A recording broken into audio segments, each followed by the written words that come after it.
Okey guys, apa beza dengan yang baru dengan lama? Yang baru enjin baru 4 silinder, horsepower tinggi 181 290 Nm. Dia punya rim design baru. Dia punya lip design baru. Kalau yang ni rim yang lama. Dia punya ni lain sikit. Okey, tepi sama je, tak ada beza. Cuma spoiler dia yang ni tinggi sikit. Ni angle dia tinggi sikit. Okey. Yang ni pula dia dia kontok sikit lah. Dia kecil je.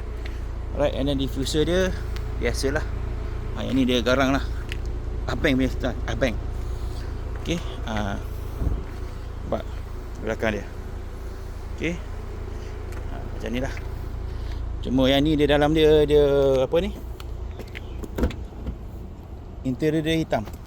Headline ni dia. Kalau yang lama tu dia warna putih lah. Okey.